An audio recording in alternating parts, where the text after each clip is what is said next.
Taking a look at wide receivers on today's Peacock and Williamson. A couple of receivers signing new contracts, some huge contracts to be signed this offseason. Where does their money lie now? Where is the wide receiver market? And who are the true number ones in the NFL? NFL analyst Brian Peacock and former NFL scout Matt Williamson bring you expert NFL analysis every day in less than 30 minutes. Get an inside look at the NFL on the field and in the front office with elite breakdowns to next-level analysis and in-depth information only for the real NFL fans. This is Peacock and Williamson, and it starts now.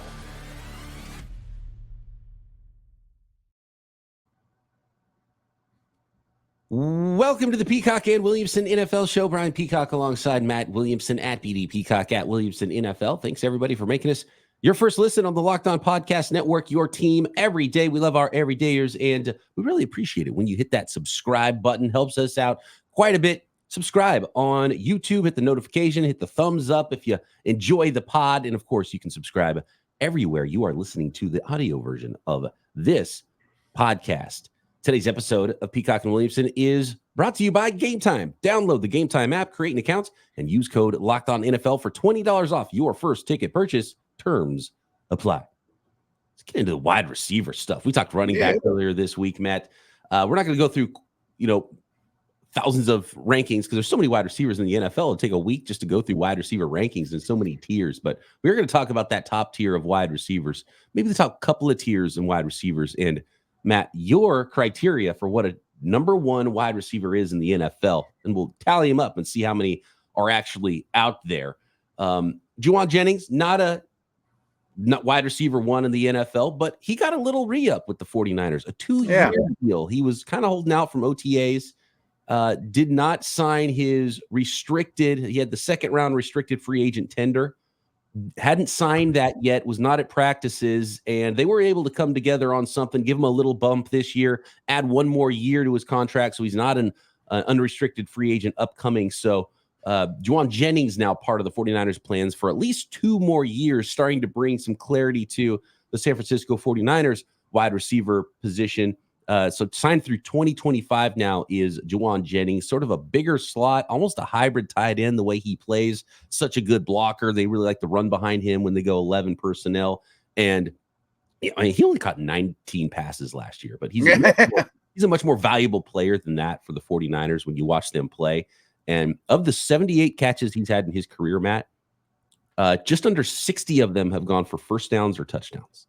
That doesn't surprise me. I mean, a lot of single coverage in that offense, and he can exploit it. He's not fast, but you're 100% right. He does all the dirty work over the middle, in breaking routes.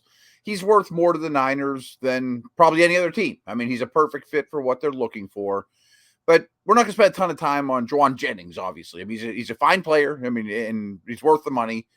But this, to me, screams that Debo's getting traded in the offseason or the Aiyuk contract or, It really tells more about what the plan is because he had not signed long-term, and I thought, maybe he's the one. Because everyone talks about Aiyuk and Debo getting traded this offseason. I don't think that's going to happen. This is a team that's trying to hit a Super Bowl window really hard this year. And Jauan Jennings is now going to be a part of that. But it's starting to get really crowded when you drop in a first-round wide receiver and Ricky Pearsall, who can win in the same area of the field as Jauan Jennings does. And so thought, maybe he's the guy a team comes calling for this summer, and maybe the 49ers make a trade of Jauan Jennings. But no, that's not going to be the case. So the Niners are going to be deep at wide receiver if and when they get Brandon Aiyuk back. And we'll talk about what we think his money should look like in a little bit here. But that's the plan. It's Ricky Pearsall. Redraft leagues probably not going to be super productive for you, right? Because the 49ers wide receiver 3 only caught 19 balls last year as it is. Ricky Pearsall is probably behind Jauan Jennings unless Debo gets hurt. And then I think Pearsall sort of leapfrogs Jennings into the starting lineup. But right now, Pearsall, a backup player, and maybe backs up, slot, outside Aiyuk, outside Debo, can back up a lot of spots. But that's his role as a rookie. But clearly, the 49ers are wanting to hold on to Jennings for another year. Ricky Pearsall jumps in the starting lineup. I think Debo Samuel is a 2025 offseason pre-draft trade. I think that is clearly the plan for the 49ers after they re-sign Aiyuk, unless something goes awry with Brandon Aiyuk, and then Aiyuk is maybe someone that gets the T. Higgins treatment and things get really funky next offseason if they can't figure that out with Aiyuk. I think they will. So that's the plan. Pearsall replaces Debo next year in the starting lineup for the 49ers. Jauan Jennings keeps his exact role that he had last year, that he's had during his career this year and next year. Which leads us to the next part. The Nico Collins signing, and we've already seen St. Brown and a lot of wide receiver money getting thrown around lately. And how does that affect Aiyuk and these guys? You just want to go to Nico first and then come back to the Niners and these other dudes? Nico was a 3-year, $24 million contract. Yeah. And that's really good money for Nico Collins. He had a phenomenal year last year. And in fact, statistically, really right there with Brandon Aiyuk and, around that 75 to 80 catch, around 1,300 yard range, bigger yards per catch for both of those players. Phenomenal seasons.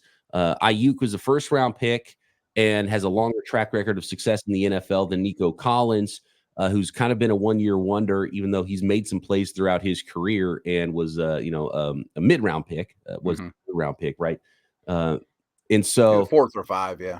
So I don't think it's a really good comp for Nico Collins, but I think it shows a floor right now for, if you were expecting a $25 million contract for Brandon Aiyuk, that's going to be a lot higher because he's going to get more than Nico Collins got at 24 and probably a lot more.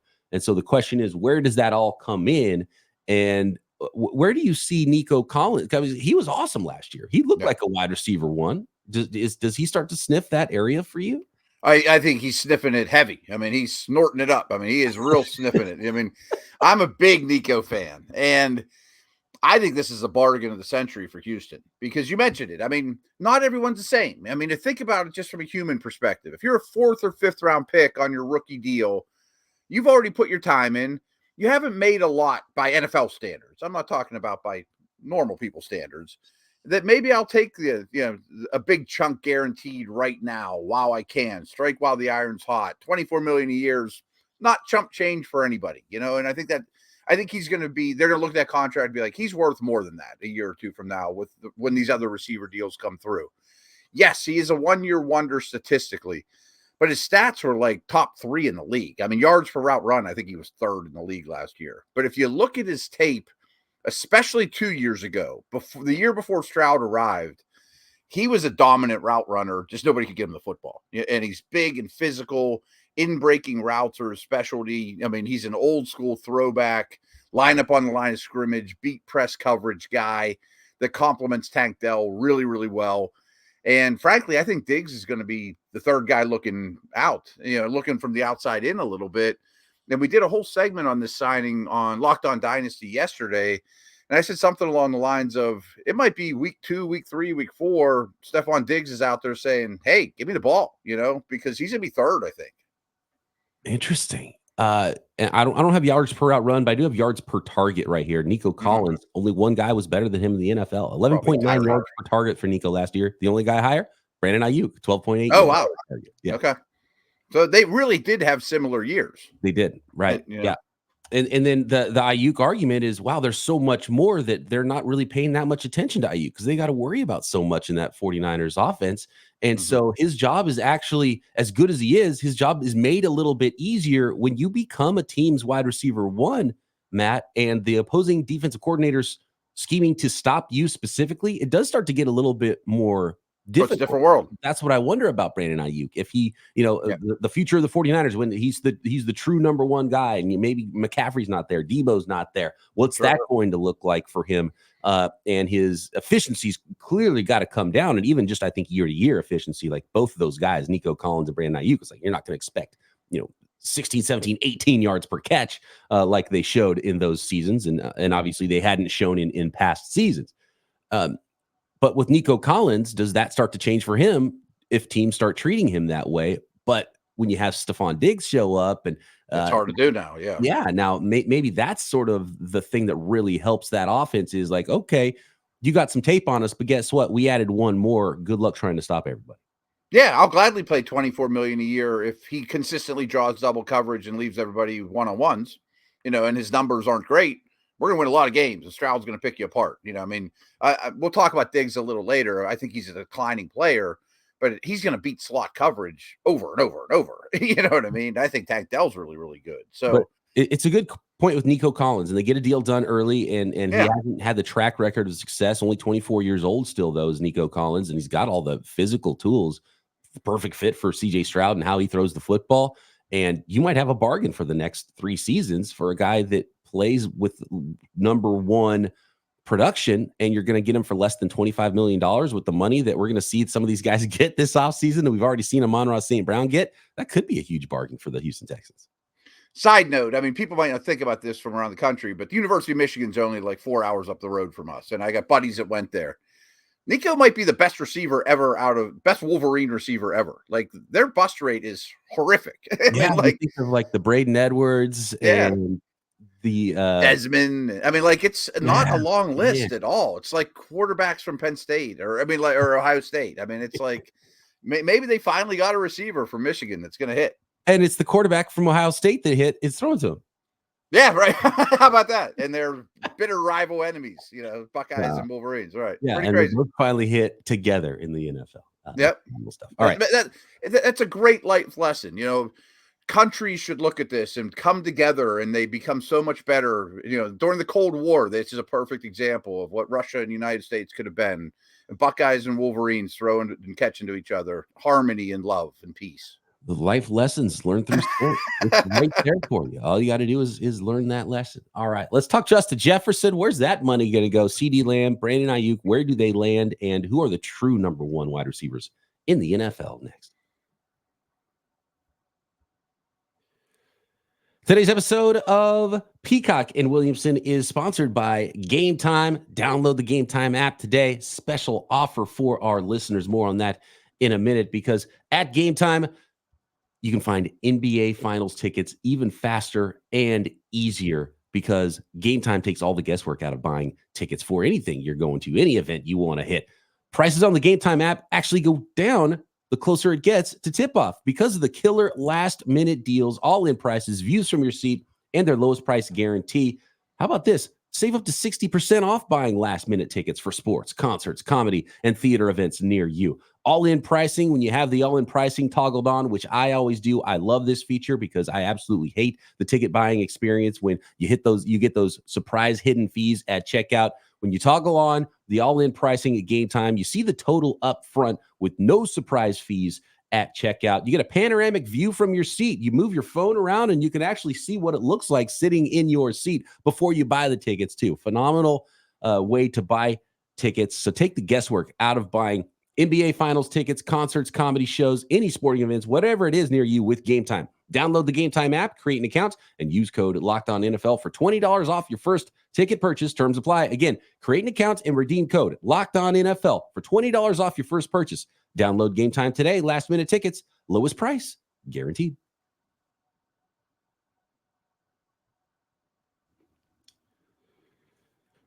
All right. So Amon-Ra St. Brown, in practicality, his extension was 4 years at about $28 million per. I think there was some funny stuff done to make it look like $30 million per. So everyone's going to ask for $30 million plus. My question is, which one of these guys actually get $30 million plus per year? I think the Aiyuk, Amon-Ra St. Brown contracts are a really good comp for each other.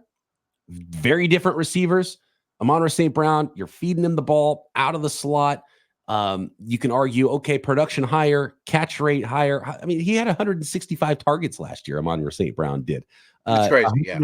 119 catches. Only CeeDee Lamb had more, but very similar usage, right? With those guys, you move them around, you're feeding them the ball. They have a high percentage of catches in the slot, a little bit lower yards per reception, but they're still up around 13 yards per reception and are able to make a little bit of plays after the catch. And they're not complete. Like we were talking off the air before we went on. Obviously, this is not a wide receiver, but Evan Ingram had 114 catches last year. Didn't even break 1,000 yards. I mean, that's weird.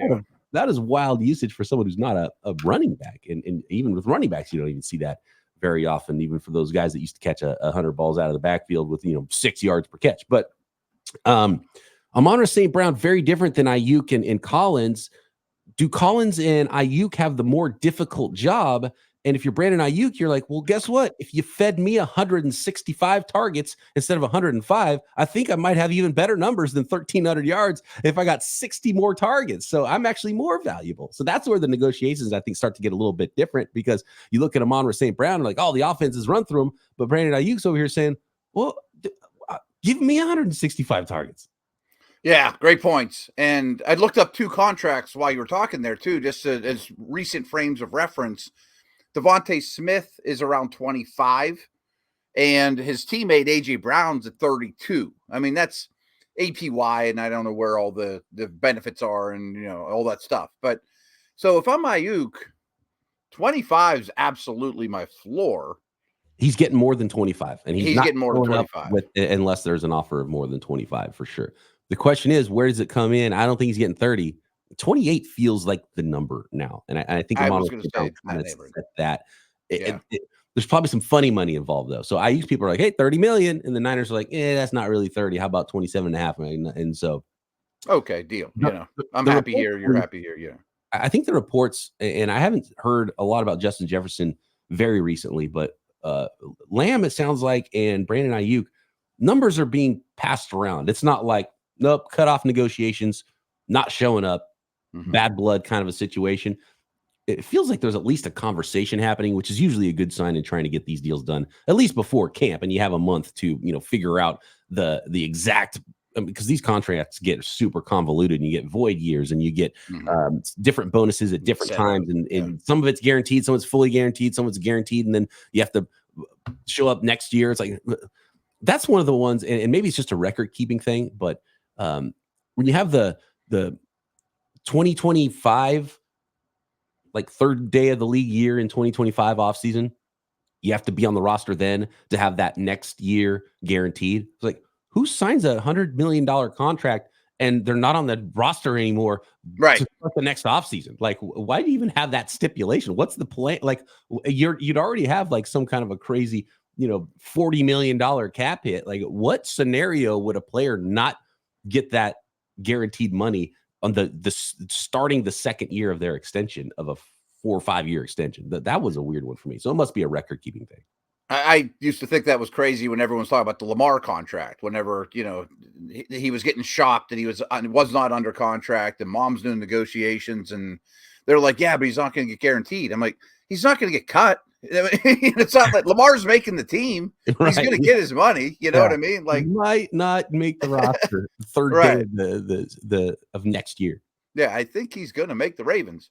Anyways, real quick, back to these contracts. The way I look at it is, we do have a lot of comps now out there with the Eagles and, St. Brown and now Nico. I think I'm with you that Aiyuk and St. Brown are in the same neighborhood, on the same street, maybe not the same house, but, really in the same neighborhood there for sure. I think Lamb is right there with AJ Brown in like the 32 neighborhood. And if I'm Jefferson, I'm just want to be last. And I'm going to say, I want noticeably more than all these guys.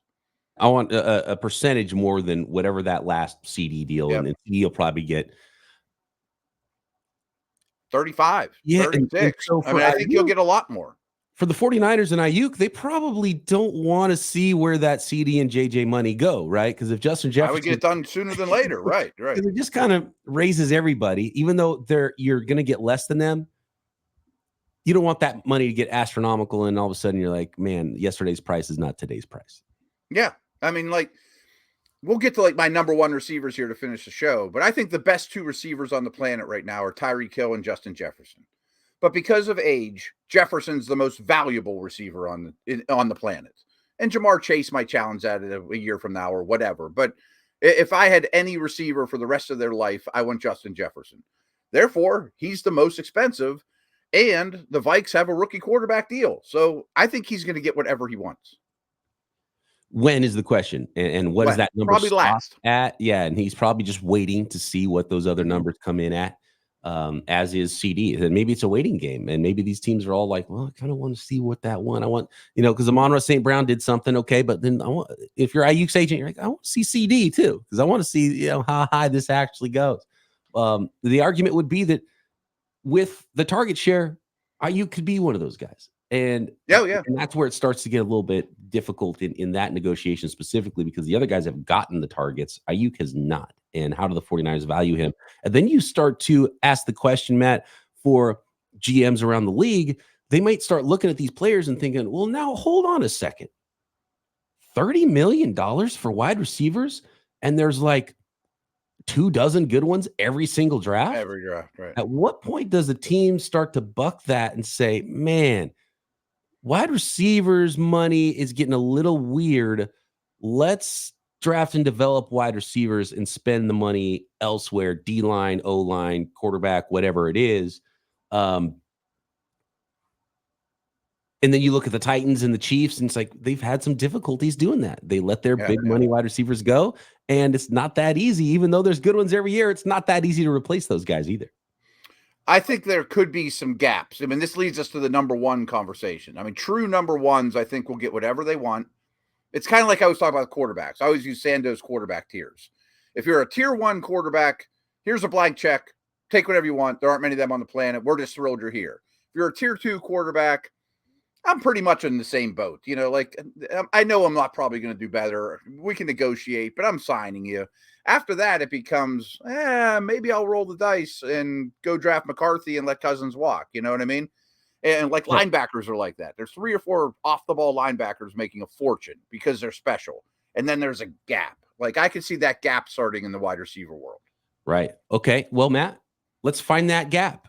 Next, who are the true number one wide receivers in the NFL according to Matt Williamson's criteria?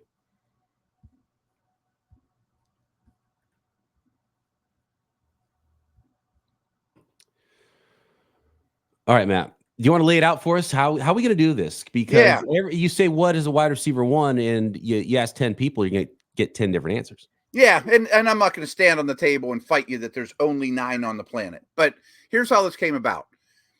Got in big discussion / argument with Steeler fans, and their premise is, well, the Steelers have a number one receiver. I mean, Pickens is a number one all day long. And I'm like, you guys don't understand the league or what a number one receiver is. There are not 32 of them. And I've said this my whole career. Like for 20 years, I've said there's not 32 of them. Some years there's 12. Some years there's 15. Some years there's less. So I just decided I'm going to do a whole podcast on my local, DK podcast and define it as clear as I can, and then put my yeses and then the maybe could be's or knocking on the door types. And I defined it as a number one receiver doesn't have to be schemed up consistently to win versus man or zone at all levels of the field. So, example, Cooper Kupp gets schemed up a lot, but that's not a negative. He's earned the right for McVay to scheme him up as opposed to other guys. Like I heard Matt Harmon talking about this with Quentin Johnston, who was a disaster as a rookie. And there's this argument out there that, man, the Chargers did nothing to scheme him up and help him because he didn't earn it. I mean, I'm not going to waste my time scheming things up for my 4th best receiver. So the fact that scheming things up is not a negative is fine. But if I can go to Tyreek and Jefferson, who I just said are the best 2 receivers on the planet, and just say, I need you to win versus press, versus off, versus zone, and I don't care if the whole planet knows it. When I was at Pitt, we just did that with Larry. I mean, like we could put it on the billboard at Heinz Field and say, we're throwing to Larry on 3rd and 8. And he's a number one college receiver, and he turned out to be one of the pros. So that's how I defined it. And that's a very small group. I mean, that can do that consistently at all levels of the field. I would say that all levels of the field, that stipulation makes it even smaller because I'd start. I added that at the end. I would start to have questions even about guys like Amon-Ra St. Brown. He's a borderline one. I mean, you don't really line him up outside much and make him go win deep down the field. That's not the strength of his game, but I would put him in a wide receiver 1 category. So that one's kind of a dicey asterisk on the end of this, where you would rather have Justin Jefferson because he can do that. But if you take that one little thing away, does he even count? Yeah, at all levels of the field was an amendment to the Constitution of number one wide receivers. I almost didn't put it in there because of guys like St. Brown, because he mostly gets schemed up, and he's not going to run past people like Tyreek. but I still thought he was a number one. And I came up with 9 that I felt pretty comfortable with, and a handful that have strong arguments too.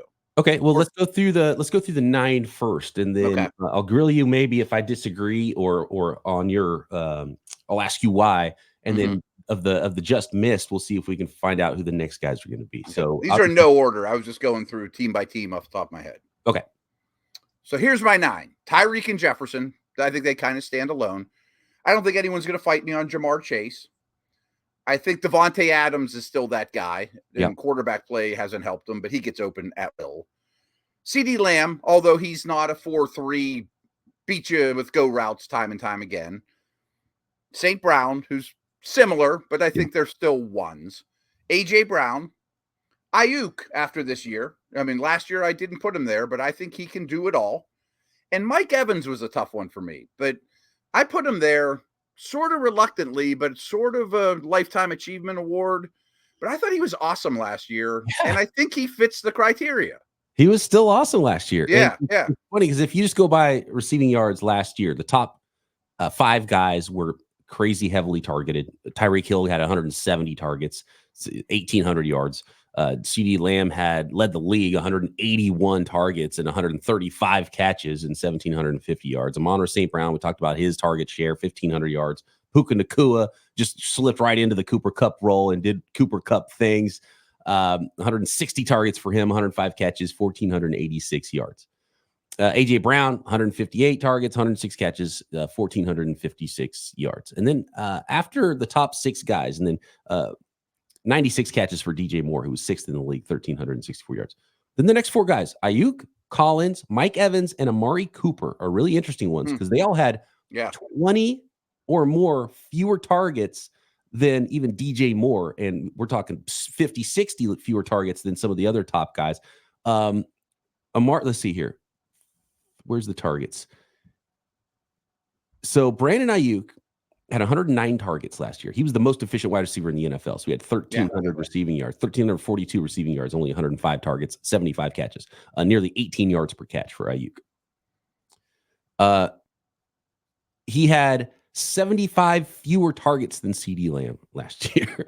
Wow. I mean, it's 60 fewer catches, right? And that's kind of insane how different these are. This is the top 7 receivers in the league for receiving yards, and that's how they might be equal players, right? And so Aiyuk, Collins, Mike Evans, Amari Cooper, those are 7, 8, 9, and 10 in receiving yards. They all had 80 or fewer receptions last year. They were all bigger yards per catch, fewer target shares, and the way Nico Collins played, I think he's at least knocking on the door. I think he's slamming on the door. Yeah, through the door. Mike Evans for sure. Those are. I start to really buy the argument that their job is more difficult because they are asked to do more than the guys like Puka Nacua and Cooper Kupp and Amon-Ra St. Brown. Not that those guys aren't good and they have earned the target share. They win differently, and those are more difficult catches, more difficult ways to win on the outside than I'm moving you around. Nobody can get their hands on you. We're getting a free release, and you're catching the ball within 10, 15 yards of the line of scrimmage every time. But I don't hold that against those guys either because they're doing what they're supposed to do. I mean, the Rams are a perfect example. Kupp and Nacua, St. Brown fits that mold too. And I think Devontae Adams is like the epitome of go win by yourself. Okay, got it. I'll beat Surtain or whoever's on me. But then I came up with this category of 21 receivers that I said maybe / could be. Sorry, can you go through the 9 again, just rapid fire? Yeah.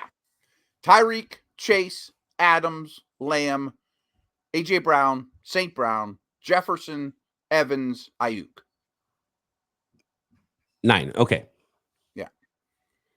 And then I came up with 21 that are maybes or could be's or, you know what I mean? Yeah. Should I go slow on these? Can we talk about, is George Pickens part of it? Yes. Okay. Could George Pickens be this year's Nico Collins, basically? It's possible. I mean, actually, I did not put Pickens on there because the whole thing was about Pickens, but I do think he's a maybe could be. Yes. He's knocking on the door of the knocking on the door. Yes. Okay. I mean, he's capable. I mean, I can write the story where a year from now I say he's a number 1, but he's got a lot of work to do and maybe more than any of these names I'm about to mention in terms of work to do. Statistically, he's done more than Nico did before last year. Quarterback play is obviously a huge part of this. Does Nico have his breakout if he was in Denver with Russell Wilson as his quarterback? Yeah. But I could also argue over the first 2 years of Pickens' career, Deontay was often the guy that people rolled coverage to. Yeah. Okay. I mean, he was the 2 on his own team many Sundays. Interesting. And you got to win at multiple levels of the field, which I think is part of your criteria. So I might amend that to say you've got to win to multiple parts of the field. Maybe not necessarily all of them with regularity, but okay, that's a good way to put it. Intermediate and deep, and not just be a deep ball guy all day. Or you got to be able to win intermediate away from the line of scrimmage and not be just an underneath guy. Amendment made at multiple levels of the field. Just change. I like that. Okay. I like that. Yeah. So here's an interesting one on the maybes, could be's. You mentioned the season Amari Cooper had. I think he fits the criteria, but I didn't put it on there because I didn't think he was as good at any of the above than the number one guys. Yeah, he's kind of slipped into this weird mold where it's like, man, he's kind of a number one, and some weeks he is, some weeks he's not. Doesn't scare you if he's on the other team. Right. You can sleep at night before you play him, but he does everything you did that I wrote up as a number one receiver, just not as well. DJ Moore is kind of in that category for me, where it's like, man, yeah, he's their number one for sure. And is he a true number one? And it's like, yeah, it's kind of like he's close. He's very close. Can you list off the 21 names? Okay. Waddle. And I mean, I'm not going to hold it against him that there's a stud on the other side. Right. Does he start to become a number one when Tyreek's gone? Because that's coming pretty soon, I think. And I think you can have 2 number ones on the same team too. Yeah. I mean, he just needs to prove it a little more to me. Yeah. This guy, I would bet every dollar I have will be on this list if he isn't already, and that's Garrett Wilson. Yeah. Yep. Exactly. It's like he hasn't shown it quite that, but it's there, and healthy Rodgers, he'll be there. Yeah. I talked about Amari. He just isn't quite as good at everything. We've discussed Nico. Diggs was definitely on this list a year ago, but now he has to get back, and I don't know that he will. So, I mean, he defined it at his peak. I mean, all levels of the field, get open anytime you want, but he didn't last year. Ridley, I don't feel that strong about him, though, but I put him here because he was there. He left the list. I'm not sure he's getting back. Same with Hopkins, DeAndre. There was a time, and I'm interested to see if Ridley and Hopkins with a real O-line and a different scheme get back to being dominant players or not. I kind of tend to think that they're on the back nine.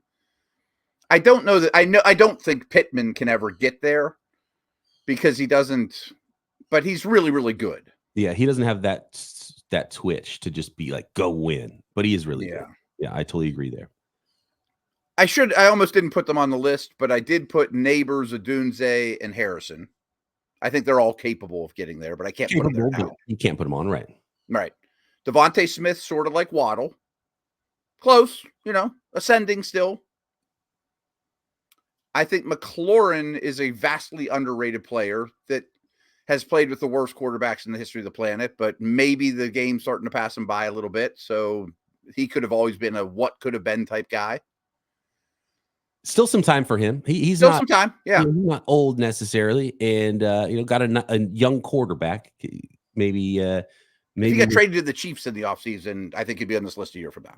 Right. Yeah. Opportunity would be there much better for him, but he's always kind of been like that. Okay. Yeah. Like one team, awesome number 2, true 1. I wouldn't put McLaurin on there, but he's in that next little neighborhood.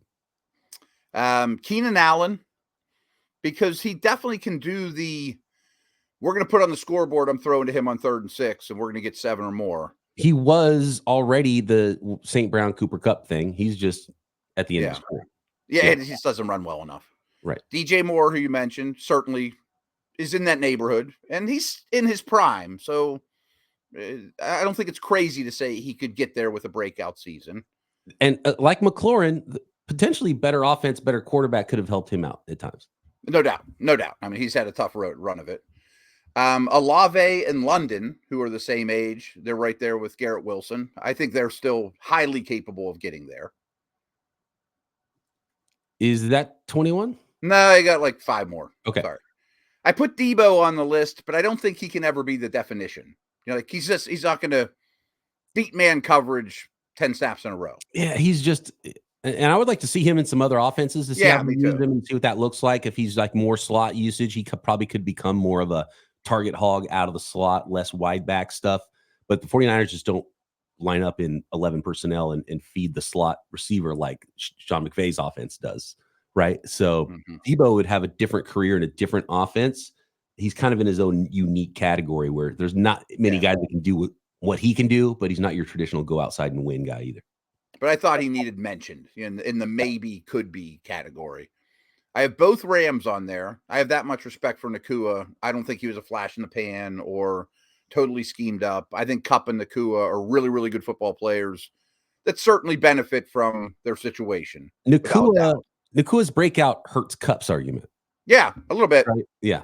But I'm not sure I should hold that against him. I mean, Kupp won the Triple Crown 2 years ago. It was crazy. And dude gets open. Like, it's going to him. You can't stop him. Exactly. And, like, frankly, if Steelers traded for Cooper Kupp, he still might catch 100 balls. You know what I mean? Right.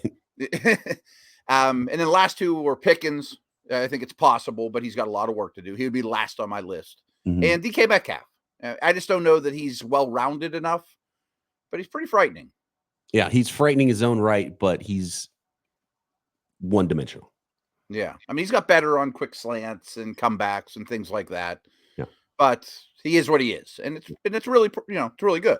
Yeah. And I do like you pair him with Tyler Lockett, with Jackson Smith and Jigma. That's exactly how you build it when you do have someone who's a freak like DK on the other side. Yeah. No, I agree. I like where we're at with this. There's give or take 10 true number ones in the league at any given time, and then maybe every other team has a kind of a maybe, and we've kind of highlighted 32 guys, right?